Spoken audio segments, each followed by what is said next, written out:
आदरणीय दर्शक, आजको जनता जान्न चाहन्छन् कार्यक्रममा हामी दिनभरि कहाँ कहाँ के घटना भयो, राजनीतिक, आर्थिक, सामाजिक, कूटनीतिक, यस बारेमा विशेष रूपमा हामी चर्चा परिचर्चा र बहस गर्दैछौँ। जनता जान्न चाहन्छन् कार्यक्रममा प्रधानमन्त्री केपी शर्मा ओली र काङ्ग्रेस सभापति शेरबहादुर देउवाको बीचमा बालुवाटारमा भर्खरै भेटवार्ता भएको छ। भेटवार्तामा के भयो, संवैधानिक नियुक्तिको बारेमा छलफल भएको दुवै नेताहरूका निकट व्यक्तिहरूले बताएका छन्। अब भेटवार्ता त भयो, तर त्यहाँ राजनीति विषय वस्तुमा पछिल्लो राजनीतिक घटनाक्रमको बारेमा छलफल भयो कि भएन, आजको कार्यक्रममा हामी यसबारे पनि विशेष रूपमा चर्चा परिचर्चा र बहस गर्दैछौँ। र संविधान परिषदको बैठक छ आइतबारको बैठकले धेरै नियुक्ति गर्नु छ, धेरै ठाउँमा महत्त्वपूर्ण नियुक्ति बाँकी छ। त्यसैले आजको कार्यक्रममा हामी यसबारेमा पनि विशेष रूपमा चर्चा गर्छौँ। प्रधानमन्त्री केपी शर्मा ओलीले काङ्ग्रेस सभापति शेरबहादुर देउवालाई भन्नुभएको छ नियुक्तिमा तपाईँले सहयोग गर्नुपर्छ भनेर आग्रह गर्नुभएको छ, तर देउवाले भागभण्डा खोज्नु भएको बुझिएको छ। यसबारेमा पनि आजको कार्यक्रममा हामी विशेष चर्चा गर्दैछौँ। तपाईँ सबैलाई थाहा छ हामीसँग धेरै विषयवस्तु छन्।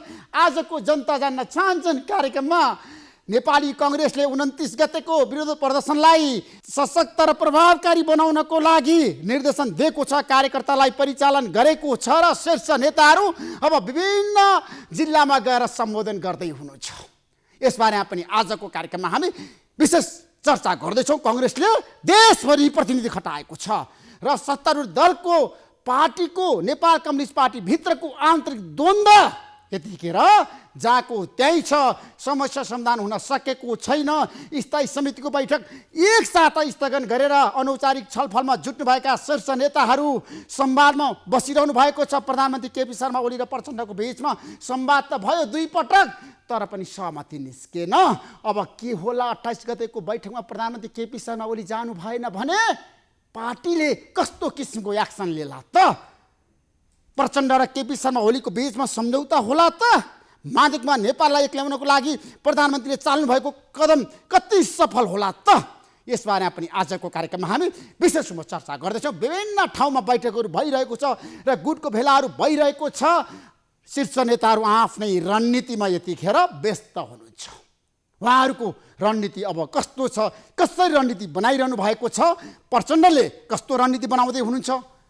प्रधानमन्त्रीले कस्तो किसिमको रणनीति बनाएर आफू बहुमतमा पुग्नको लागि माधवमा नेपालसँग कहिले वार्ता गर्नुहुन्छ, कहिले वामदेव गौतमसँग, कहिले प्रचण्डसँग। अब के गर्नुहोला प्रधानमन्त्रीले? यसबारेमा पनि आजको कार्यक्रममा हामी विशेष रूपमा चर्चा गर्दैछौँ। प्रधानमन्त्री केपी शर्मा ओलीसँग के छ त विकल्प? आजको कार्यक्रममा हामी यसबारेमा पनि विशेष चर्चा गर्दैछौँ। र कोरोनाको रोकथाम र नियन्त्रणको लागि अब सरकार प्रभावकारी हुनैपर्छ। हामीले बारम्बार भनेका छौँ।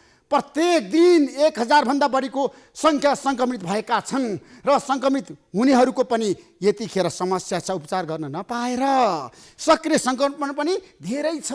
त्यतातिर पनि सरकारले ध्यान दिनै पर्छ। त्यसैले आजको कार्यक्रममा हामी यसबारेमा पनि विशेष रूपमा चर्चा गर्दैछौँ।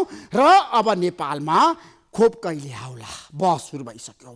खोप ल्याउनको लागि सरकार गम्भीर हुनैपर्छ। सरकारले अब अनुदानमा ल्याउने होइन, किनेर ल्याउनु पर्छ। छिटोभन्दा छिटो कि त अमेरिका, जापान, बेलायत, रुस, भारत, चीन जुन देशमा खोप बनेको छ ती देशबाट नेपाल सरकारले किनेर खोप ल्याएर नेपाली जनतालाई खोप लगाउनुपर्छ। कोरोनाबाट जनतालाई बचाउनुपर्छ। मेरो आग्रह छ सरकारलाई। त्यतातिर सरकारले ध्यान दिनै पर्छ। त्यसैले आजको कार्यक्रममा हामी यसबारेमा पनि विशेष रूपमा चर्चा गर्दैछौँ। र हामीसँग धेरै विषयवस्तु छन्, तर आज हामी प्रमुख प्रतिपक्षी दल नेपाली काङ्ग्रेस जुरुमुराएको हो। अब काङ्ग्रेसको आन्दोलन किन र केका लागि? यो आन्दोलनको आवश्यकता छ र आन्दोलन कहाँ गएर टुङ्गिन्छ त? आज हामी यसबारेमा गएर छलफल गर्दैछौँ। हाम्रो बीचमा नेपाली काङ्ग्रेसका प्रभावशाली नेता डाक्टर मिलेन्द्र रिजाल हुनुहुन्छ। म केही समयको विश्रामपछि आउनेछु। प्रतीक्षा गर्नुहोस्, कार्यक्रम हेर्दै गर्नुहोस्।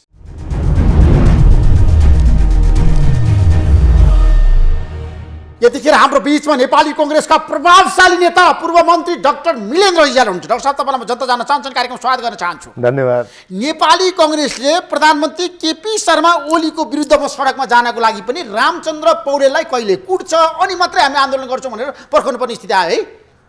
तपाईँले भनेको कुरा एक अर्थमा ठिक हो, एक अर्थमा गलत हो। गलत यसकारण हो कि यो बेलासम्म आन्दोलन नजाने नै जान चाहँदा पनि जान नसक्ने स्थिति थियो भन्ने तपाईँ विश्लेषण भने गलत हो।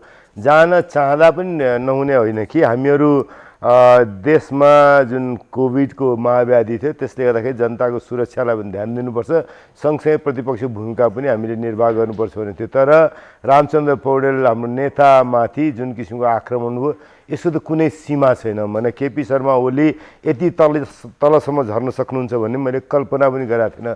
यसरी लामो समयसम्म आफ्नो आस्थाको लागि लडाए मान्छे सत्तामा भएपछि यसरी आफ्नो सत्ताको दुरुपयोग गर्छ मैले कल्पना गरेको थिइनँ। रामचन्द्र पौडेल आक्रमण नगरेको भए काङ्ग्रेस सडकमा जान्थेन, सुतेर बस्थ्यो, त्यो सही हो नि? हामी सडकमा गयौँ भने तपाईँले भने जस्तो पनि होइन, हामी यो बाटोबाट चल्दैन। निर्वाचित अधिनायकवादी सत्ता चल्न सक्दैन, निर्वाचित सत्तावादी सोचबाट ओली काम गर्नुभएको छ। निर्वाचित मानिसले नियम कानुन संविधान मानेर सत्ता चलाउनु पर्छ, त्योभन्दा बाहिर चलाउनु पाउँदैन। यो संविधानले संसद राखा छ, संविधानले अदालत राखा छ, विभिन्न संवैधानिक निकायहरू राखा छन्, नियम कानुन ऐन छ, त्योभन्दा बाहिर बसेर सत्ता चलाउन पाइँदैन। त्यो भित्र बसेर सत्ता चलाउने हो, त्यो कुरा चाहिँ जे कार्यकारिणीको अधिकार छ त्यसले प्रधानमन्त्रीलाई सीमित गर्छ र कार्यकारिणीमा गरेको कामका लागि पनि उहाँ संसदप्रति जनताप्रति उत्तरदायी हुनुहुन्छ। तपाईहरुको आन्दोलन सरकार ढाल्नको लागि कि काङ्ग्रेसलाई संगठित गर्नको लागि? तपाईले भने दुईटै भन्दा अहिले फरक मुख्य कुरा चाहिँ के भन्दाखेरि हामीले बनाएको संविधान अनुसार देश चल्नुपर्छ, विधिको शासन हुनुपर्छ, विधिभन्दा बाहिर जान पाइँदैन। चुनाव जिते भन्ने बित्तिकै विधि मिचेर शासन गर्ने कसैलाई अधिकार छैन, त्यो पहिलो कुरा स्थापित गर्ने। त्यो स्थापित गर्नेमा कुरामा स्वाभाविक रूपले काङ्ग्रेस बलियो हुन्छ, स्वाभाविक रूपले जनताको आकाङ्क्षा कम्युनिस्टका प्रति जुन खालको निराशा छ अनि विकल्प पनि फेला नपर्ला कि भन्ने कता कता काङ्ग्रेसकै मनमा पनि देखिएको छ, त्यसलाई पनि आश्वस्त गर्नलाई काङ्ग्रेस बलियो हुनुपर्ने आवश्यकता छ। यी सबै आज नेपाली काङ्ग्रेस जनतामा अत्यन्त कमजोर छ नि, मलाई लाग्दैन। तपाईहरुलाई जनताले भनिसके खोइ प्रतिपक्ष बत्ती बालेर खोज्नुपर्छ। तपाईले भने जस्तो होइन, हो के हो भने जनताले काङ्ग्रेस असाध्यै भर गर्न सक्ने गरी कम्युनिस्ट नभएर के हो त काङ्ग्रेस छ नि भनेर ढुक्क साथ बस्न सक्नुपर्ने स्थितिको खोजी गरायो। त्यो स्थिति छैन कि भनेर मनमा चिन्ता हो, किन आज कहाली लाग्दो स्थिति छ, मानिसको ज्यान जोखिममा छ, कोभिडको सङ्क्रमण सरकारले नियन्त्रण गर्न नसकेर कसरी यो सङ्क्रमणले दुःख पाइन्छ थाहा छैन, अर्थतन्त्र डामाडोल छ। यो अवस्थामा भरपर्दो विकल्प काङ्ग्रेस भइराख्नुपर्छ भने जनताको चाहनामा सक्छ कि सक्दैन काङ्ग्रेसले भनेर कहीँ न कहीँ आफूले मन पराएको पार्टी तपाईले केही पनि प्रत्याभूति दिन सक्नु भएन। नेपाली काङ्ग्रेसले जनतामा हामी छौँ, यो देशमा प्रतिपक्षको भूमिका निर्वाह गरिरहेछौँ भने कहाँ दिनुभयो मलाई बताउनुहोस्। एक ठाउँ तपाईहरुले खेलेको भूमिका प्रभावकारी कहाँ भयो? ऋषिजी तपाईले भनेको कुरा म सहमत यसकारण छैन, म प्रमाण साथ कुरा गर्छु। योभन्दा एक वर्ष अगाडि ठिक्क उपनिर्वाचन भएको थियो। उपनिर्वाचनमा दुईटा मिलेको कम्युनिस्ट पार्टी र काङ्ग्रेसको बिचको मतको डिफरेन्स 2% थियो। ध्यानपूर्वक सुन्नु होला। ती निर्वाचन क्षेत्र जहाँ 6 लाखभन्दा बढी भोट खसेको थियो त्यो ठाउँमा निर्वाचनको समयमा कम्युनिस्ट पार्टी मिलेका दुईटा कम्युनिस्ट पार्टी र काङ्ग्रेसको बिचको मतको विभेद 15% को थियो। 14%, 14.5%बाट 2%मा घटेर जाँदाखेरि काङ्ग्रेसका प्रति एक वर्ष अगाडिको परिस्थिति भन्नुहुन्छ भने जनताले वैकल्पिक पार्टीहरूलाई पनि पत्याएनन्। अनेक आएको थियो नि त, काङ्ग्रेस पनि हुन्न, कम्युनिस्ट पनि हुन्न, यो चाहियो, अर्को हामी पार्टी बनाएको छौँ, यसलाई भोट हाल्नुहोस् भने ती पार्टीहरू आफै जनताको के अरे समर्थन नपाएपछि आफै विभाजित हुन थालेका थिए। त्यसैले 3 वर्षसम्म काङ्ग्रेससँग समर्थन थिएन भन्ने कुरा तपाईँले गरेको कुरा म सहमत छैन। अर्को कुरा यो एक वर्षको बारेमा म तपाईँसँग अलिकति सहमत भएर के हुन्छ भन्दा हैन, तपाईहरुले काम गर्न सक्नु भएन, प्रतिपक्षको भूमिका निर्वाह गर्न सक्नु भएन, त्यो कुरा तपाईँले जनतालाई बताउनु पर्छ के डाक्टर मिलेन्द्र रिजाल, स्वीकार्नु पर्छ। हामी कमजोर भयौँ, निकम्मा भयौँ। तपाईँको मनमा होइन होला कि, तर जनताले काङ्ग्रेसलाई आजसम्म कहिले पनि अहिले पनि कागज पल्टाएर हेर्नुहोस् न। अहिले तपाईँले त फुर्सद पाउनु नै यति व्यस्त हुनुहुन्छ ऋषि दमराजी, कोही पनि तपाईँको अनुसन्धान गर्ने मान्छेलाई राख्नुहोस्, किनकि निर्वाचन आयोगबाट अङ्क लिएर आउनुहोस्। अस्तिको उपनिर्वाचन भएका सबै ठाउँमा मत प्रतिशत काङ्ग्रेसको र कम्युनिस्ट पार्टीको कति थियो? तिनै निर्वाचन क्षेत्रमा अस्ति मुख्य निर्वाचन हुँदाखेरि आम निर्वाचनमा कति मत प्रतिशत भन्दाखेरि जहाँ 14.5%को फरक थियो 2%मा पुग्यो भन्दा एक वर्ष अगाडिको स्थिति भन्नु चाहिँ काङ्ग्रेसका प्रति तपाईँहरूले जे भने पनि हामीलाई मनमा जे लागे पनि जनताले अब काङ्ग्रेस बाहेक अर्को उपाय छैन, काङ्ग्रेसले नै गर्ने भन्ने ठाउँमा थियो। तर गएको 1 वर्षमा केही चिज परिवर्तन भएको छ। म तपाईँसँग स्वीकार गरेर भन्छु, त्यो पार्टी चाहिँ तपाईँले नेतृत्व कमजोर भयो 1 वर्षमा, नेतृत्वले केही गर्न सकेन, चुक्यो। शेरबहादुर देउवा असफल सभापति बन्नुभयो। यो 1 वर्षको कुरा गर्छु नि त, एकछिन मलाई बिस्तारै भन्नु दिनुहोस्। अब लामो त धेरै भएको छैन होला। यो 1 वर्षमा के भन्दा हामी कोही पनि नेपाली मात्रै दुनियाँको नागरिकले कहिले नबोगेको कहर बेहोरिरहेछौँ।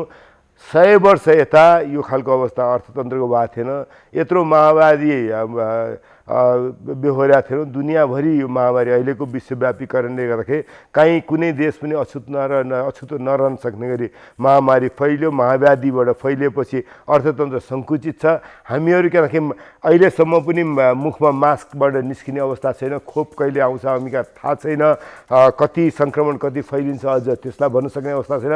अमेरिकाको चुनाव जितेको राष्ट्रपति जनवरी 20 देखि राष्ट्रपतिको पद सम्हाल्छन्। उनले के भनेको छन्, उनी राष्ट्रपति भएपछि के अरे पहिलो 100 दिन चाहिँ के मास्क लगाएर हिँड्नु भनेको छन्। भन्दाखेरि अमेरिका जस्तो जहाँ खोप बिस्तारै खोप लगाउने बेला सुरु हुन्छ त्यो ठाउँमा पनि के अरे जनवरी पछाडि फेब्रुअरी मार्च अप्रिल 20 भन्दाखेरि हाम्रो 78 साल वैशाखसम्म पनि मास्क लगाएर अमेरिकाले हिँड्नुपर्छ। नेपालको अवस्था के हुने भन्ने कुरा त्यता भन्छ भने यो सबैले हाम्रो मथिङ्गलमा के भएको छ, तपाईँको पनि भएको छ। तपाईँ त बिरामी हुनुभयो।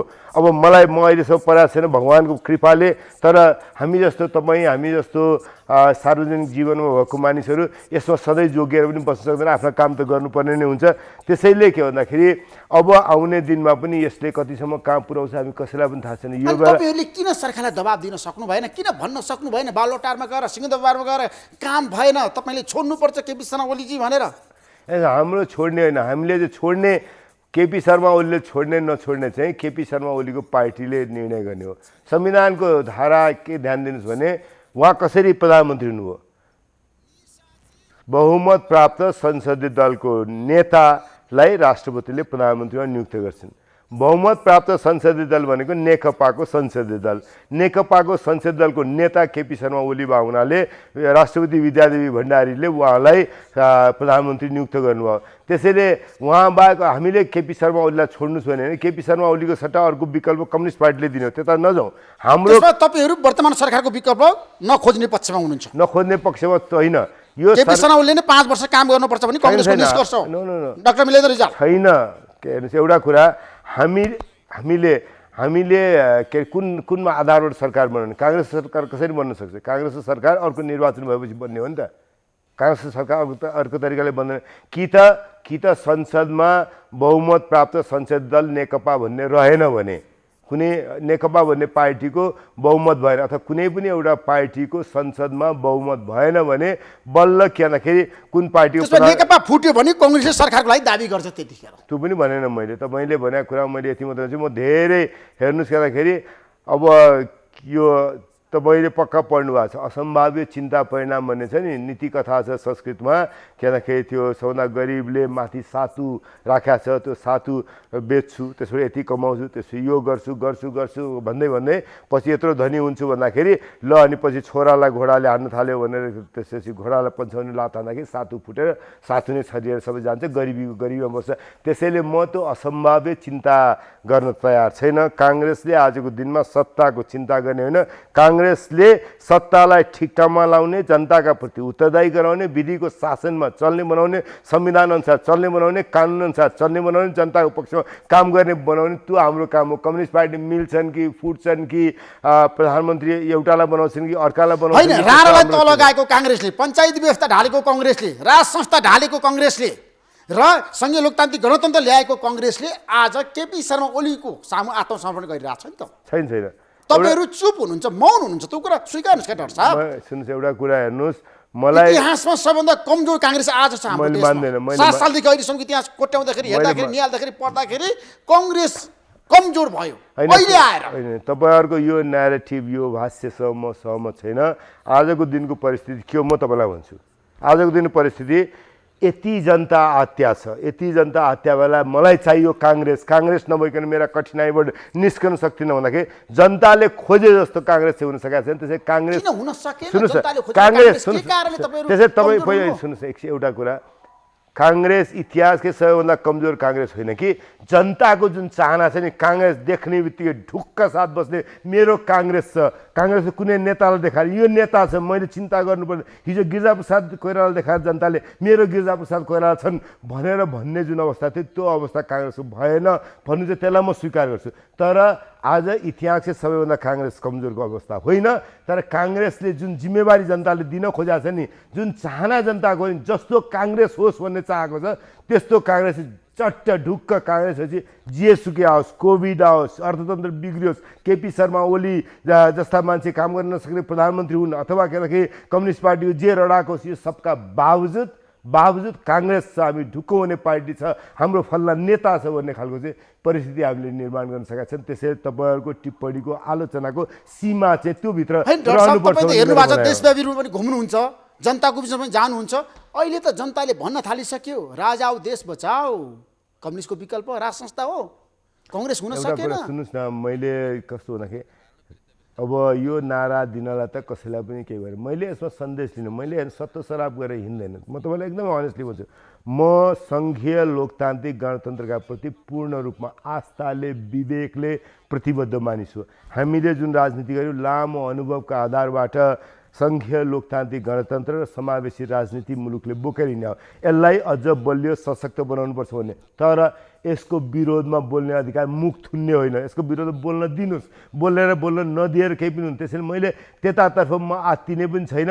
अब कसैलाई के छ भन्दाखेरि आत्या बेला कसैले फल्ला आऊ भन्छ, कहिले कल्ला आऊ भन्छ, त्यस्ता खाले नहुने अचम्म। त्यसो सन्देश काङ्ग्रेसले के ग्रहण गर्नु पऱ्यो भने जनता अलिकति आत्या छ, कसो पो हुने हो भन्ने त्रास छ, के अरे भनेअनुसारको परिस्थिति रहन्छ रहँदैन, परिवारमा के हुन्छ, रोगले के हुन्छ, अर्थतन्त्र के हुन्छ, मेरो जागिर के हुन्छ, मेरो परिवारजनको के हुन्छ, कहिले अब फेरि नयाँ नर्मल सामान्य जीवन कहिले बिताउन पाएला, सामान्य दिन कसरी आउला, सामान्य मास्क नलगाइकन आफ्नो सुरुमा हिजो बजारमा जसरी हिँड्थ्यो, अफिसमा काम गर्न जसरी जान्थ्यो, कमाइ जसरी हुन्थ्यो, खर्च जसरी हुन्थ्यो होला, काम धन्दा जसरी चल्थ्यो होला, उद्योग व्यवसाय जसरी चल्थ्यो होला, त्यो दिन कहिले आउँछ भने मान्छे पर्ख्या बेला, मान्छे आत्तेसमा छ, त्यो आत्तेसमा भएको बेला यताबाट हुन्छ भन्ने काहीँ न काहीँ पर्छ। केही मानिसलाई पौडिन नजान्ने मान्छेलाई डुबिन्छ कि भनेर तर सत्ता पक्षको विकल्प प्रतिपक्ष हुनुपर्ने होइन राजनीतिको नियम अनुसार? सत्ता पक्षको विकल्प प्रतिपक्ष त एउटा, तर आज प्रतिपक्ष विकल्प हुन सकेन। पूर्व राजा ज्ञानेन्द्रलाई जनताले भन्न थालिसक्यो तपाईँले अब राज गर्नुपर्छ, तपाईँ राजा हुनुपर्छ भनेर सडकमा नारा लागिसक्यो। तपाईँले भनेको कुरामा मैले धेरै ठुलो वाद विवाद गर्ने यस कारण आवश्यक देख्थिनँ कि जनताले भन्या पनि तपाईँले भन्या पनि मैले यस अर्थमा लिन्छु, काङ्ग्रेस अझ प्रभावकारी हुनुपर्छ, जनतालाई भरोसा दिने काङ्ग्रेस हुनुपर्छ, काङ्ग्रेसले नै गर्नुपर्छ, अर्कोले सक्दैन। त्यसैले जनताले ढुक्क हुने परिस्थिति निर्माण गर्नुहोस् भन्ने सन्देश दिन खोज्नुभयो भने जनताले पनि काङ्ग्रेससँग हामी ढुक्क हुन चाहन्छौँ, काङ्ग्रेस त्यस्तो काङ्ग्रेस चाहियो जसलाई देखेर काङ्ग्रेस जनता ढुक्क साथ बस्न सकोस्, त्यस्तो काङ्ग्रेस खोजेका छौँ भन्ने सन्देश जनताले प्रभावित गरिरहेको छ भने तपाईँले भन्नुहुन्छ भने मान्छु। जनताले हामीलाई के भनेको छ भने भएन अलि आफ्ना काम गर्ने ढङ्गहरू ठिकसँग लिएर जानुहोस् भनेर भनेको छ, त्यो सन्देश निश्चित रूपमा छ। अनि त्यसैले हो कसैलाई यता आउनेलाई फल्नालाई के हिजो अस्ति पनि चलेकै नारा लगाउनेहरू छन्। अब त्यहाँ मैले व्यक्तिका बारेमा हेर्नुहोस् किनकि जुन संस्था आज छैन, जुन संस्थाको प्रतिनिधि पात्र आफ्नै थुप्रै कठिनाइभित्र बाँधिएर बस्नु भएको छ, उहाँका बारेमा दुर्वचन बोल्नुपर्ने आवश्यकता पनि छैन।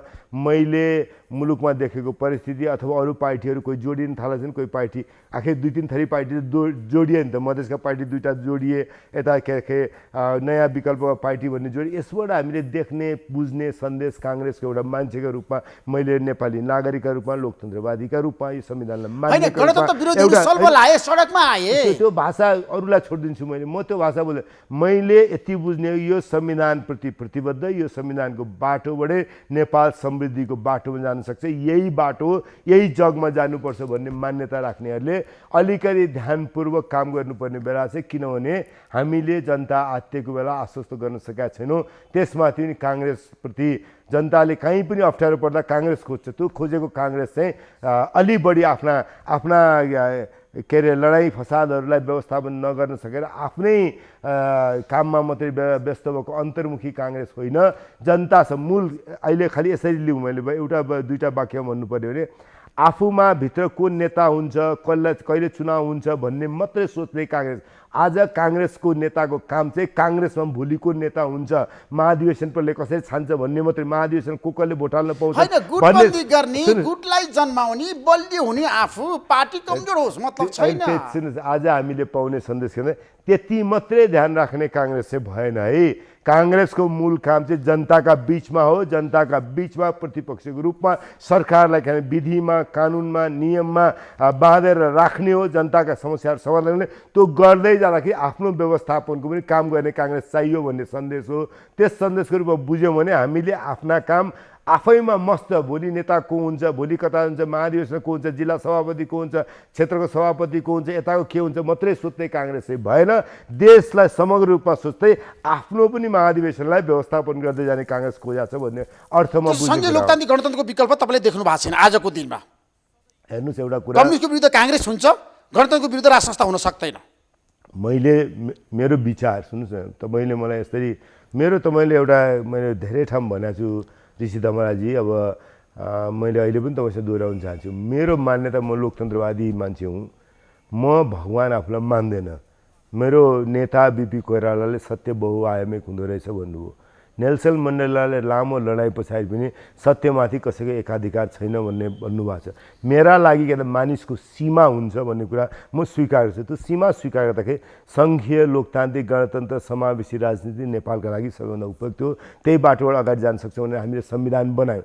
कसैले होइन भन्छ भने त्यसो मुख थुन्ने काम छैन, मलाई मुख थुन्नु छैन। मेरो आस्था हो, मेरो विश्वास हो, मेरो आस्था र विश्वास बाहेक अरू बोल्नै पाइँदैन, गर्नै पाइँदैन भन्दा म हिँड्दैन। मेरो सिद्धान्तले गर्दाखेरि अरू सबैका बोल्ने अधिकारहरूलाई पनि सुरक्षित राख्दै नेपाली समाजलाई यो बाटोमा लिएर जाने। डाक्टर साहब, यतिखेर प्रतिपक्ष भनेको नेपाल कम्युनिस्ट पार्टी भित्रको प्रचण्ड माधवमा नेपाल गठबन्धन देखेको छ। तपाईँहरूभन्दा पनि सशक्त रूपमा केपी शर्मा ओलीको विरोधमा उत्रेको छ है। ऋषि धमराजी, हाम्रो काम केपी शर्मा ओलीजीलाई सत्तो सराप गर्ने होइन।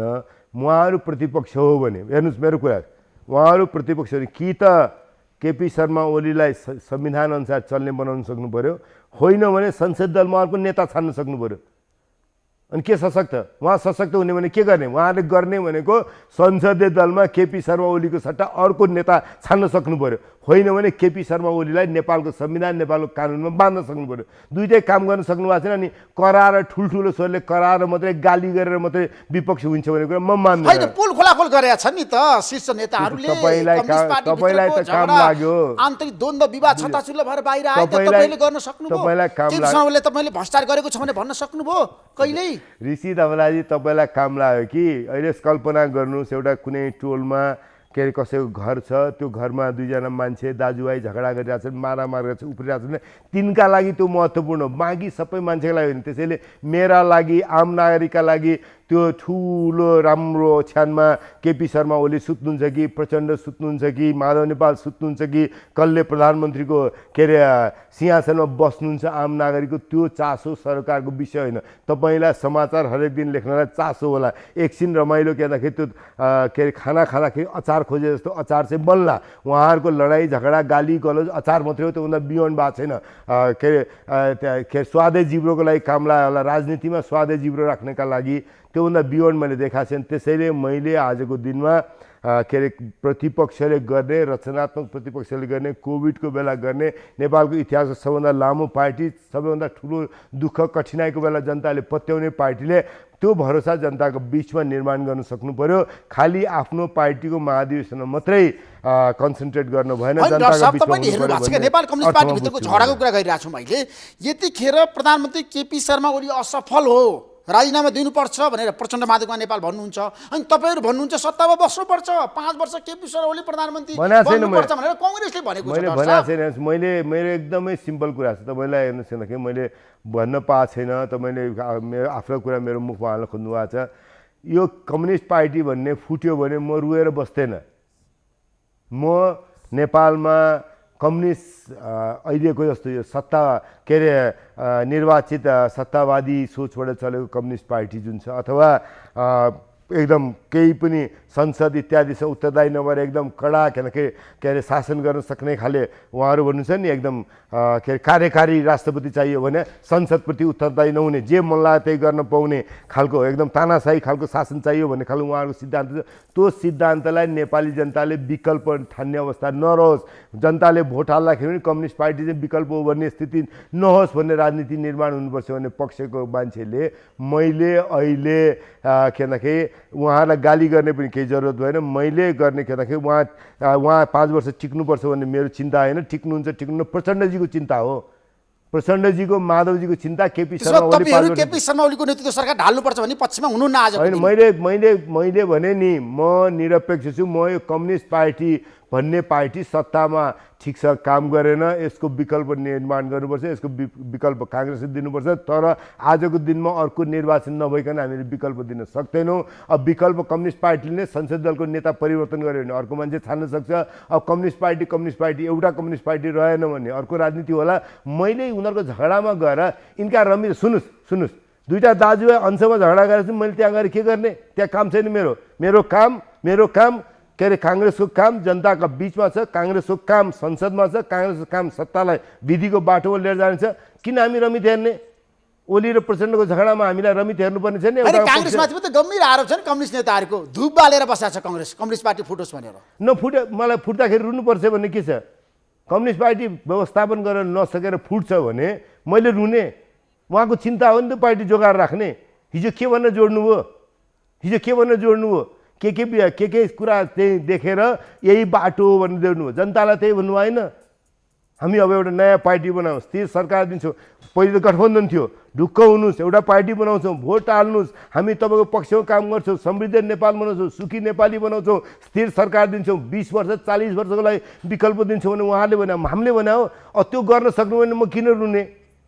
होइन, अध्यादेश ल्याएर प्रधानमन्त्री केपी शर्मा ओली पार्टी फुटाउन लाग्दाखेरि तपाईँले रोकेको होइन, नल्याउनुहोस् भनेको होइन त्यतिखेर? एउटा कुरा सुन्नुहोस् के भन्दाखेरि नेपालमा यो संविधान बनाउने बेलामा केही मूल्य मान्यताहरू हामीले संविधानबाट स्थापित गरेका छौँ। त्यो संविधानबाट गरेको मूल्य मान्यता दलहरूका बिचमा कच्चा पच्चा धेरै नहोस्, प्रधानमन्त्रीलाई 2 वर्षसम्म अविश्वासको प्रस्ताव राख्न नपाइयोस्, अविश्वासको प्रस्ताव राखिसकेपछि फेरि असफल भयो भने अर्को वर्ष 1 वर्षभित्र अविश्वासको प्रस्ताव नआओस्, प्रधानमन्त्रीलाई अविश्वासको प्रस्ताव लेख्दाखेरि वैकल्पिक प्रधानमन्त्रीको व्यवस्था गरोस्। यी हामीले केही के अरे नेपालको हिजोको शासन व्यवस्थाका कमी कमजोरीहरूलाई ध्यानमा राखिकन यसरी गऱ्यो भने चाहिँ ठिक बाटोमा जान सकिन्छ भनेर बनाएको संविधान हो नि त। त्यो संवैधानिक व्यवस्थामा बस्ने हो, त्यो संवैधानिक व्यवस्थाभित्र हामी बस्छौँ। त्यो बाहेक अर्को बाटो खोजिरहेको छैन नि त। त्यो बाटोमा काङ्ग्रेसले प्रधानमन्त्री पदका दावा पनि गर्दैन। त्यो काङ्ग्रेसका लागि जिम्मेवारमा त्यो जिम्मेवारी पनि छैन। अब भोलि किन कम्युनिस्ट पार्टीको रमिता कहाँसम्म पुग्छ भन्ने कुरामा हामीले धुप बाल्नुपर्ने केही जरुरत छैन। कम्युनिस्ट पार्टी जे हुन्छ रमितमा मिलेर बस्नुपर्छ। मेरो आज तपाईँसँग भनाइ के भन्दाखेरि तपाईँहरू जे लेख्नुहुन्छ, बोल्नुहुन्छ, गर्नुहुन्छ मेरो पनि ध्यान यो कम्युनिस्ट पार्टी झगडामा प्रचण्ड र ओलीको झगडामा किन पार्नुहुन्छ? मलाई अरू नै मेरो थुप्रो काम छ। नेपाली जनताको पक्षमा गर्नुपर्ने काम छ, पार्टीका लागि गर्नुपर्ने काम छ। व्यक्तिगत रूपमा तपाईँ नेपाल कम्युनिस्ट पार्टी नफुटोस् भन्ने पक्षमा हो? होइन, म निरपेक्ष चाहिँ फुट्नु नफुट्नु उहाँको कुरा हो, मेरो के चिन्ताको कुरा हो? कम्युनिस्ट पार्टी फुटाइदिनु मलाई तपाईँले रोको पाउनुहुन्न। ओहो आज प्रचण्ड र ओली छुट्नु भएछ, 2टा पार्टी बनेछ भने मलाई तपाईँले यहाँ आएर ऋषिजी कस्तो दुःखद चिज भयो, यो पार्टी फुट्यो म भन्न आउँदैन। उहाँहरू जोडिनुहुन्छ, जोडे उहाँहरूसँग लडेर हामी के जनताको समर्थन लिएर सरकार भोलि बनाउँछौँ आउने चुनावमा। फुट्नु भयो भने हामी रोएर बस्दैनौँ। मेरो विचार त्यो हो। मैले किन चिन्ता गर्ने? मलाई त्यो रमिता अर्काको घरको अंशको झगडामा होइन, मलाई कुनै चिन्ता छैन। कुन गैरी खेत कसले पाउँछ कम्युनिस्ट पार्टीमा? मलाई त्यो चिन्ताको कुरा हो। गैरी खेत कसले पाउँछ? कसले मसिनो धान खान पाउँछ? अथवा कम्युनिस्ट पार्टीको महलमा कसको चाहिँ के अरे राम्रो कम्युनिस्ट पार्टीका नेताहरूले भनिराखेका छन् नि त पछिल्लो समय। तपाईँले त अध्ययन गर्नुभएको छ, हेर्नु भएको छ नि त। कम्युनिस्ट पार्टी फुट्यो भने गणतन्त्र जान्छ, संहिता जान्छ, देशमा अस्थिरता आउँछ। कहाँ गयो? 1990 को दशकमा दुनियाँभरिबाट झन्डै केही मुलुकहरू बाहेक कम्युनिस्ट शासनहरू जतासुकै भत्किए।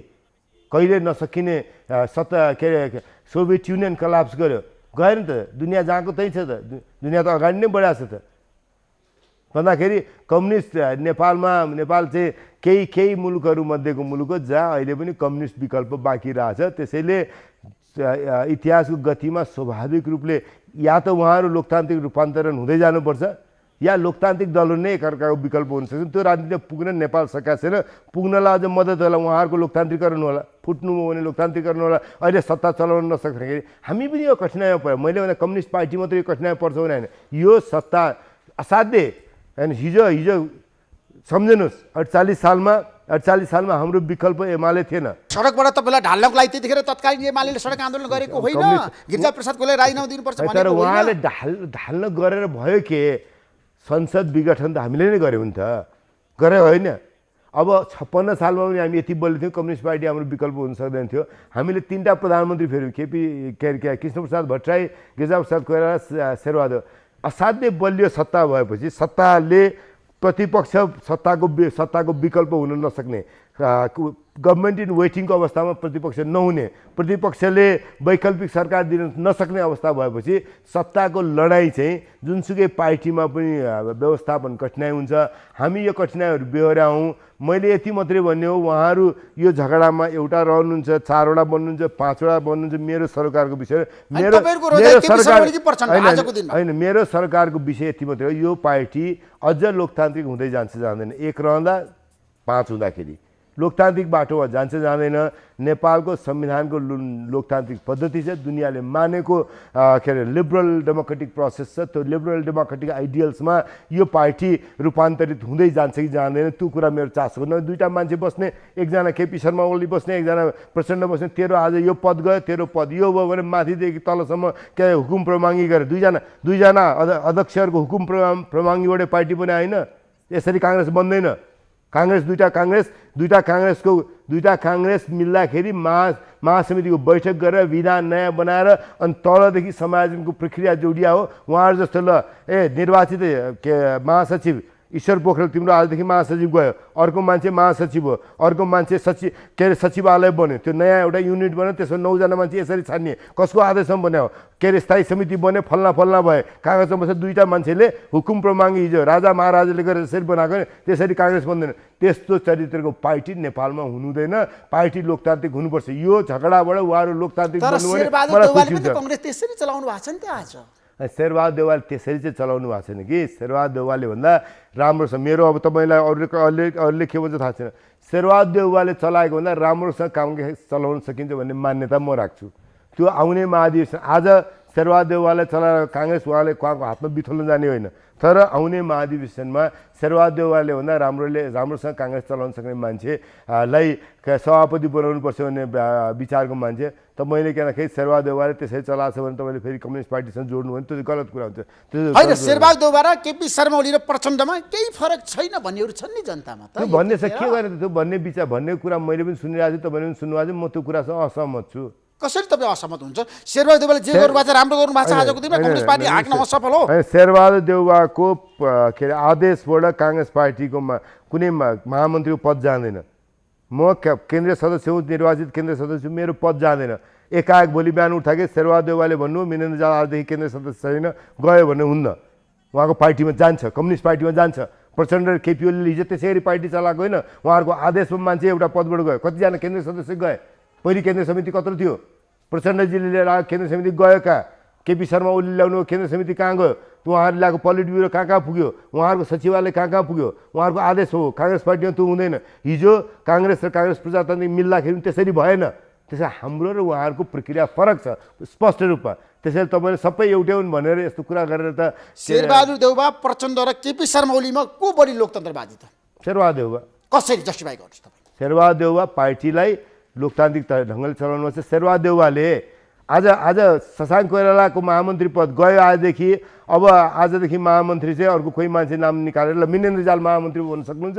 तर तपाईँले भन्नुभएको होइन शेरबहादुर देउवाको शैली निरङ्कुश छ भनेर पार्टीभित्र पेलेर लैरहनु भएको छ भनेर तपाईँले भनेको होइन।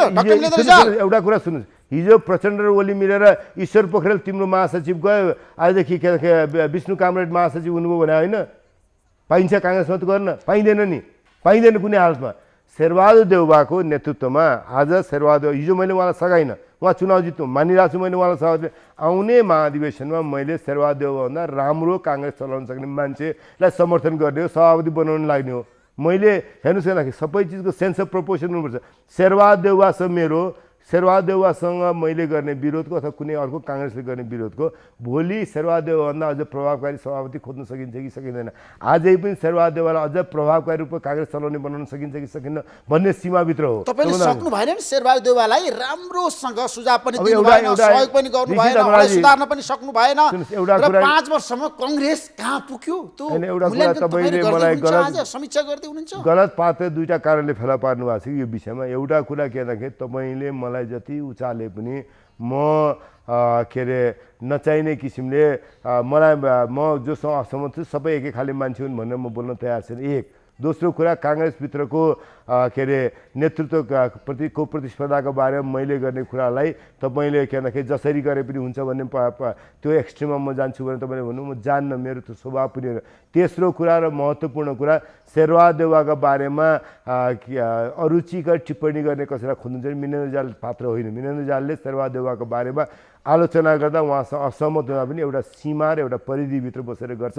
त्यसैले त्यतातर्फ नै केही कुरा भन्नु तपाईँ त शेरबहादुर देउवाको राजनीतिक सल्लाहकार हुनुहुन्थ्यो नि, त्यसैले गर्दाखेरि तपाईँ उहाँको प्रशंसक हो आजको दिनमा। आजको दिनमा होइन, म आजको दिनमा होइन, तर शेरबहादुर देउवालाई मैले आलोचना गर्दाखेरि केही सीमाभित्र बसेर गर्छु। यसकारण गर्छु मैले तपाईँका मात्रै होइन अरू थुप्रै ठाउँमा भनेको छु र यो विचार वा यो ठाउँबाट मलाई कसैले हल्ला शेरबहादुर देउवा असल नेता हो, शेरबहादुर देउवा असल मान्छे हो।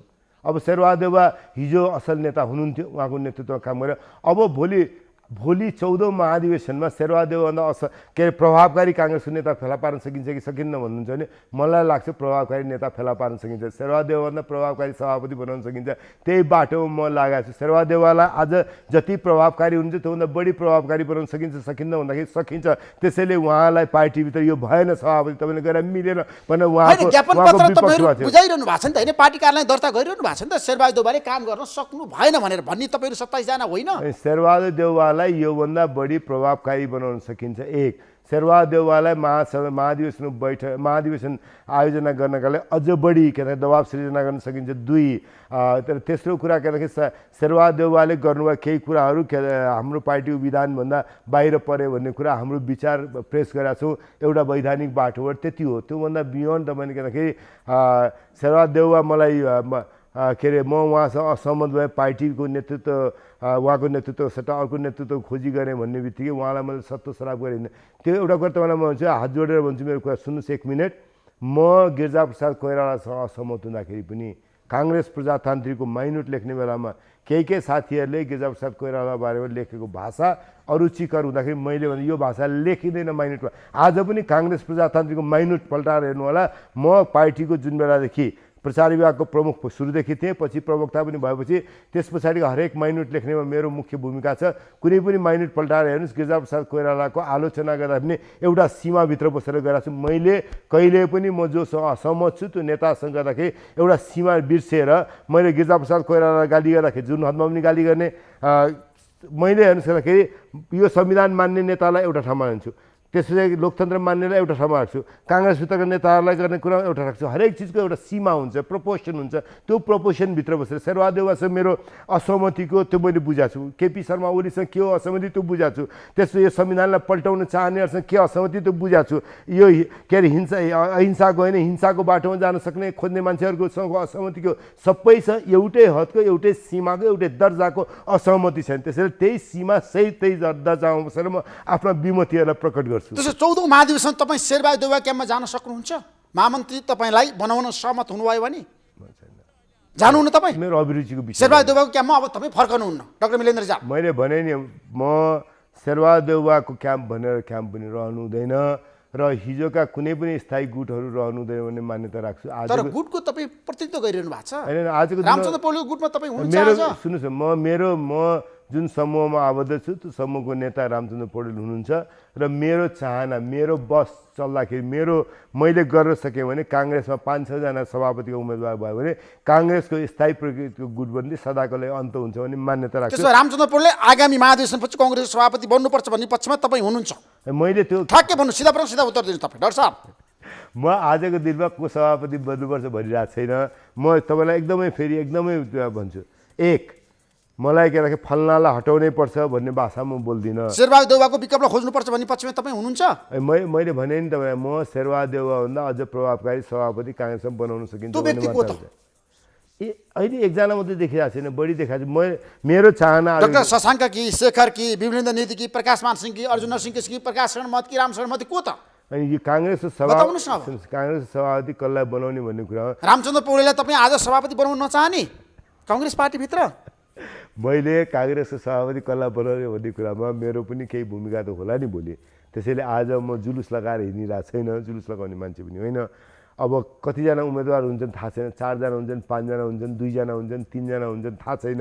अब मैले अहिलेदेखि मलाई लाग्यो भने मिनेन्द्र रिजालले एक दिन आँखा चिम्लेर कस्तो परिस्थिति काङ्ग्रेसको निर्माण होस् भन्ने चाहन्छ भनेर सोध्नुहुन्छ भने 4-5 जना सभापतिको उम्मेदवार रहने, त्यसमध्ये 2टा सबैभन्दा बढी भोट पाएका मानिसहरूमा दोस्रो चरणको निर्वाचन हुने, मेरो पहिलो प्राथमिकता एउटा सभापति भयो भने दोस्रो प्राथमिकताको मान्छेलाई दोस्रो चरणमा भोट हाल्नु पऱ्यो, प्रायः सबैलाई परिस्थिति निर्माण हुने। त्यस्तो भयो भने अहिलेका लडाइँ झगडा गुटबन्दी एउटा यो गुट भन्ने जुन छ नि हाम्रो 25 वर्षदेखि चलिरहेको त्यो खाले परिस्थिति रहनु हुँदैन भन्ने मान्यता अबको काङ्ग्रेस 14औं महाधिवेशनको काङ्ग्रेसले पुराना यी के अरे बोकेको ब्याग्स एन्ड ब्यागेजहरू गुटबन्दीको ब्यागेजहरू बोकेर के अरे गुटबन्दीको भार बोकेर बोक्नु नपरोस् त गुटबन्दीको भार बाहिर क्षेत्रविचित बनाएको छ होइन। कङ्ग्रेस कमजोर पनि भएको छ। कृष्णप्रसाद सिटोलाले भन्नुभएको थियो यही जनता जान्न चाहन्छन् कार्यक्रममा आएर काङ्ग्रेसमा आगामी महाधिवेशनमा धेरै उम्मेदवार बन्न सक्छ।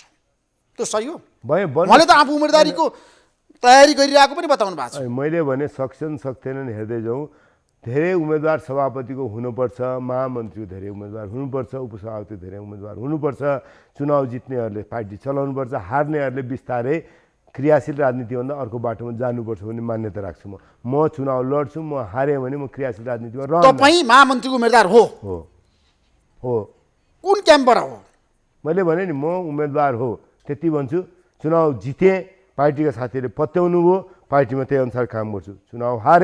चुनाव हारे फेरि पार्टीमा पदका लागि अर्को 15औं महाधिवेशन के पद पाउँछु भने वरिपरि घुम्दैन। म पार्टीलाई सेवा गर्छु, क्रियाशील राजनीतिबाट होइन। म पार्टीको के अरे ज्येष्ठ राजनीतिक सभामा बसेर काम गर्ने बाटो हिँड्छु। ज्येष्ठ राजनीतिक सभामा पुग्नको लागि 65 वर्ष चाहिन्छ। 15औं महाधिवेशनभन्दा अगाडि नै म त्यहाँ पुगिसकेका हुन्छु, मेरो उमेर पुगिसक्छ। त्यसरी मेरो 65 पुगेको दिनमा म ज्येष्ठ राजनीतिक सभामा निवेदन हाल्छु। यदि पार्टीमा महामन्त्री बन्न सकेन, म निर्वाचनमा पराजित भयो भने, निर्वाचनमा साथीहरूले पत्याउनु हो, महामन्त्री बनाउनु हो भने 5 वर्ष मजाले काङ्ग्रेसलाई कहाँसम्म पुर्याउन सक्ने त्यसका लागि अहोरात्र खटेर लाग्छु। सकियो नि मेरो। दर्शक, अब काङ्ग्रेसको कुरा गरिरहँदा महाधिवेशन अन्यलतामा पर्यो। फागुन 7बाट नहुने भयो। कहिले होला महाधिवेशन? महाधिवेशन सकेसम्म चाँडै गर्ने हो। चाँडै भनेको कहिले? त्यो मैले भन्दैछु नि, 3टा कारणले महाधिवेशनको डेट ठ्याक्क टुङ्गो साथ भन्न सक्ने अवस्था छैन जस्तो मलाई लाग्छ। 1, मैले पटक भनिरहेको छु, मैले भन्दा तपाईँले बुझ्नुपर्ने हो ऋषिजी, कोभिडको सङ्क्रमणमा मुलुक कतिको अझ अप्ठ्यारोमा पर्छ थाहा छैन। अहिले पनि हामी जसरी हाम्रा गतिविधिहरू सञ्चालन गरिरहेका छौँ देशभरि। म मेरो निर्वाचन क्षेत्रमा गएँ, 6 दिन बसेँ, बागलुङ गएँ, म चितवन गएँ, म अहिले भैरवाबाट आज आउँदैछु होइन। मैले यसरी अलि दिनमा तनहुँ जाँदैछु। जसरी देखिरहेको छु मलाई चिन्ता मनमा कहीँ भयो के छ भन्दाखेरि कोभिडको यो महाव्याधिबाट अझ हामी सताइने हौँ कि भन्ने चिन्ता छ।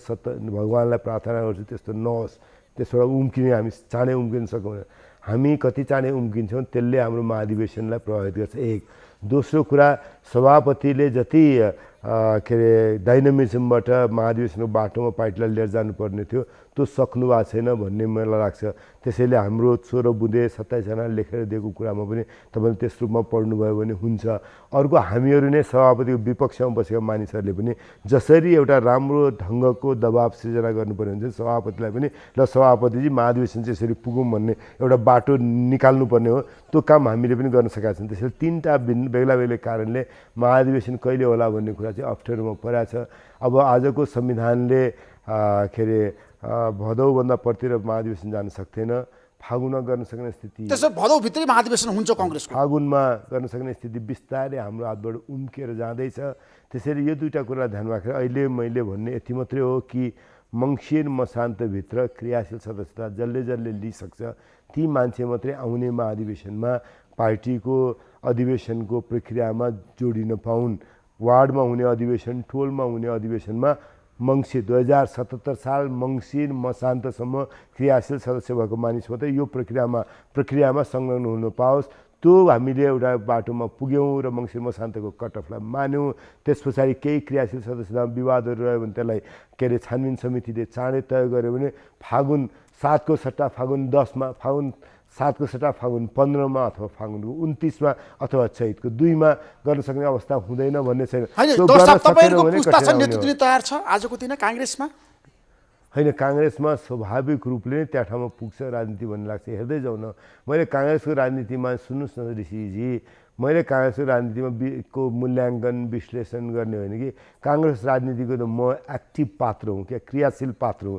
कांग्रेसको राजनीतिलाई कहाँ पुर्याउने भन्ने कुरा मेरो भूमिका छ। त्यसैले मलाई मिनेन्द्र रिजालको मूल्याङ्कन के छ, मिनेन्द्र रिजालको एउटा के अरे राजनीतिक बुद्धिजीवीको रूपमा तपाईँ के भन्नुहुन्छ भने तपाईँले मलाई सोध्नु मिलेन क्या। तपाईँले कांग्रेसलाई कस्तो बनाउन चाहनुहुन्छ, मिनेन्द्र रिजाल के गर्नुहुन्छ तपाईँले भनेर सोध्नु। त्यसबारे आगामी दिनमा तपाईँसँग फेरि पनि बहस गरौँला।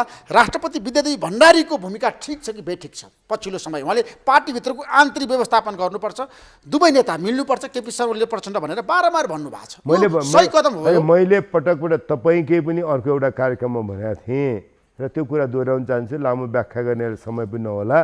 उहाँलाई क्रियाशील राजनीति गर्न पुग्या छैन भने विद्यादेवी भण्डारीजीले राष्ट्रपति पदबाट राजीनामा दिएर अर्को कुनै उहाँकै पार्टीको राष्ट्रपति बन्ने, हामी त राष्ट्रपति बन्ने होइन नि, कुनै अर्को क्रियाशील राजनीति नगर्ने खालको नेतालाई राष्ट्रपति बनाएर उहाँ आउने महाधिवेशनबाट नेपाल कम्युनिस्ट पार्टीको अध्यक्ष बन्ने राजनीति गरे भने होइन भने उहाँले जे भूमिका गर्नुभएको छ त्यो नेपालको राष्ट्रपतिबाट अपेक्षा गरिएको भूमिका होइन। संविधानका संरक्षक हो नि त राष्ट्रपति भनेको, त देशको अभिभावक हो नि त। उहाँले नेपाल कम्युनिस्ट पार्टी मिलाउन नपाउने, केपी शर्मा ओली प्रचण्डलाई मिलाएर लिएर जानको लागि सहमति र सकार्यको लागि वातावरण नगर्ने, त्यो काम उहाँको होइन। किन होइन? राष्ट्रपति चुप लाएर बस्ने, राष्ट्रपति कुनै पार्टी मिलाउने काम होइन। राष्ट्रपतिको काम यदि झगडा मिलाउनु त पर्यो, नेताहरूको बिचमा द्वन्द्व छ, विवाद छ। त्यो काम होइन। तपाईँ कुन ठाउँको हेर्नु, यो काम काहीँको पनि होइन। राष्ट्रपतिले साँच्चै पार्टीभित्रको आन्तरिक राजनीतिमा हात हाल्न मिल्दैन। कुनै पनि राजनीति पार्टीहरूसँग निरपेक्ष हुन्छ। मैले भन्ने यति पनि छु, फेरि दोहोऱ्याएर भन्छु, विद्यादेवी भण्डारीजीलाई क्रियाशील राजनीतिक जीवन पुग्या रहन्छ। मलाई म गल्तीले राष्ट्रपति बनेछु, राष्ट्रपति बन्नु मेरो लागि उचित रहेछ।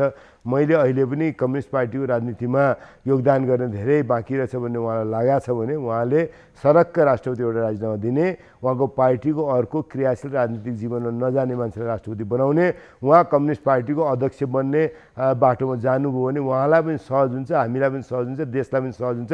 यो पार्टीको कम्युनिस्ट पार्टीको झगडामा दिनरात लाग्नुभयो भने अब कम्युनिस्ट पार्टीका नेताहरूको, प्रधानमन्त्रीको, अरू नेताहरूको त हालत यो भएको छ, अनि देशको राष्ट्रपतिको समेत हालत खराब भयो भने अब कि त मैले भन्नु पऱ्यो उहाँहरूले यो संविधानभन्दा बाहिर जान थाल्नु भने संविधान बारेमा वितृष्णा फैलाउनको लागि उहाँहरूले चाहेर नचाहेर कसरी योगदान पुर्याउनु छ त्यतातर्फ सोच्नुपर्ने परिस्थिति निर्माण होला। होइन भने मैले पनि नम्रताका साथ नेपालको राष्ट्रपतिलाई उहाँको पदको, उहाँको संस्थाको गरिमालाई ध्यान राखेर या त राष्ट्रपति भएर बस्नुहोस्, कम्युनिस्ट नेता भएर बस्नु चाहनुहुन्छ भने राष्ट्रपति नरहनुहोस् भन्ने हो। डाक्टर साहब, नेपाल चीन सम्बन्धको कुरा गर्दै कांग्रेस चीन विरोधी भयो, किन भन्नु त? के कारणले आज? हेर्नुहोस्, यो अहिले तपाईँले मसँग के अरे अन्तर्वार्ताको उत्तरार्धमा यो विषयमा लामो कुरा गर्न सक्नुहुन्न, मैले पनि जवाब दिन सक्दैन। मैले त होइन, चिनिया पक्षले भनेको होइन, चीनले भने होइन, कांग्रेसले भारतको इन्ट्रेस्टमा, भारतको चाहिँ इशारामा चीनको विरोध गरिरहेछ नेपालमा। मैले यति भन्छु, चाइनाले भनिसक्यो डाक्टर मिलिन्द्र। मैले तपाईँलाई चीनको बारेमा भन्ने यति कुरा प्रष्ट रूपमा भन्छु। चीनले नेपाली कांग्रेससँगको सम्बन्धलाई, चीनले भने चीनको दूतावासले नेपाली कांग्रेससँग सम्बन्धको महत्त्व र गरिमालाई बुझेर नेपाल र चीनको सम्बन्धलाई गहिरो र नजिकको बनाउन, छिमेकी मित्र राष्ट्रका रूपमा यतिको विश्वासको सम्बन्ध बनाउनको लागि नेपाली कांग्रेसको असाध्यै ठुलो योगदान छ। त्यो महत्त्वलाई, त्यो महत्तालाई, त्यो गरिमालाई बुझेन मैले पटक पटक भनेको छु, मेरो पार्टीको वक्तव्यमा छ। त्यसैले आज तपाईँसँग मेरो अनुरोध थियो, मैले अहिले पनि अनुरोध गर्छु, चिनिया राजदूतावासलाई अनुरोध गर्छु, नेपाली कांग्रेसका बारेमा तपाईँहरूको जुन सस्तो र टिप्पणी छ त्यो टिप्पणी उचित भएन, अनुचित भयो भन्छु। त त्यो बाहेक चीनसँगको नेपालको सम्बन्ध, चीनसँगको नेपाली कांग्रेसको सम्बन्धको बारेमा तपाईँले कुराकानी गर्न चाहनुहुन्छ भने मलाई अर्को कुनै चीनले नेपालको भूभाग अतिक्रमण गरेको छ कि छैन, कांग्रेसको निष्कर्ष के? होइन, हाम्रो जीवन साईजीले जुन प्रतिवेदन पेश गर्नु त्यो प्रतिवेदन ठिक छ भन्ने हामीलाई विश्वास छ। त्यो प्रतिवेदनलाई अहिले पनि सरकारले हेरेर ठिक छ छैन त्यसमा प्रमाण पुग्छ पुग्दैन, जहिले जतिखेर हेरे पनि हामी बसेर कुरा गर्न तयार छौँ। त्यसैले मैले तपाईँलाई यति भन्छु, चीनसँग हाम्रो सम्बन्धको महत्त्व छ, नेपाली काङ्ग्रेस र चीनको सम्बन्धको पनि महत्त्व छ, नेपाल र चीनको पनि सम्बन्धको महत्त्व छ। त्यसका बारेमा पुरै लेन्थको इन्टरभ्यू म गर्न तयार छु। आज इन्टरभ्यू त्यसमा नेपाली राजनीतिमा चीनको हस्तक्षेप छ। मैले यति भने, अरू विषयमा म आज प्रवेश गर्नै चाहन्न। मैले यति भने नेपाली काङ्ग्रेसका बारेमा चिनिया राजदूतावासले गरेको टिप्पणी असाध्यै के अरे कमजोर टिप्पणी छ। यति तल्लो स्तरको टिप्पणी गर्नु उचित हुँदैन। यो नेपाल र चीनको सम्बन्धलाई पनि सुहाउँदैन। यो चिनिया कम्युनिस्ट पार्टी र नेपाली काङ्ग्रेसको सम्बन्धलाई पनि सुहाउने खालको छैन।